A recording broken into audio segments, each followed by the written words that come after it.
निफाडमध्ये शिक्षणासोबत संस्कारांची परंपरा जपणाऱ्या श्रीराम क्लासेसचा आज गौरवशाली अध्याय.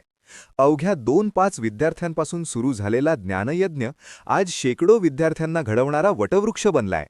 Niphad education and social foundation संचलित श्रीराम क्लासेसने आपल्या यशस्वी वाटचालीची 17 वर्ष पूर्ण करून 18व्या वर्षात पदार्पण केले. या निमित्ताने 25 जानेवारी रोजी शिवनेरी लॉन्स निफाड येथे गुणवंत विद्यार्थी सत्कार व भव्य सांस्कृतिक कार्यक्रम उत्साहात पार पडला. कार्यक्रमाची सुरुवात दीपप्रज्वलनाने झाली. सरस्वती माता, श्रीराम आणि छत्रपती शिवाजी महाराजांच्या प्रतिमेला पुष्पहार अर्पण करून कार्यक्रमाला पावन सुरुवात करण्यात आली.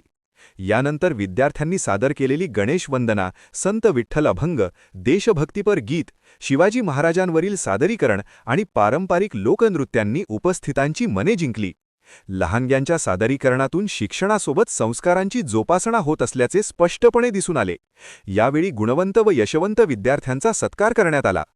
कार्यक्रमास मेघा जंगम मॅडम, दिगंबर पाटील, ह.भ.प. राजेंद्र महाराज थोरात यांच्यासह अनेक मान्यवर उपस्थित होते. महाराष्ट्रातील सुप्रसिद्ध लेखक व व्याख्याते राहुल गिरी यांनी पालक व विद्यार्थ्यांना मार्गदर्शन करताना मोबाईलचा वापर अभ्यासपूरक आणि योग्य पद्धतीने करा असा मौल्यवान संदेश दिला. श्रीराम क्लासेसच्या यशस्वी वाटचालीबद्दल बोलताना संचालक प्राध्यापक उल्हास पाटील आणि सौ सविता पाटील यांनी सांगितले की विद्यार्थ्यांचे यश हेच आमचे खरे समाधान आहे. पालक, विद्यार्थी आणि शिक्षक वृंदाच्या सहकार्यामुळेच हा प्रवास शक्य झाला. 2008 पासून सातत्याने बक्षीस वितरण व सत्कार सोहळ्याची परंपरा जपणाऱ्या श्रीराम क्लासेसने भविष्यातही शिक्षणाच्या माध्यमातून समाज घडविण्याचा निर्धार व्यक्त केला आहे. Rahul Kulkarni, bureau report, Niphad. आपण पाहत आहात सत्य, वेग, विश्वासाचं नवं केंद्र, इंडिया न्यूज 24 तास.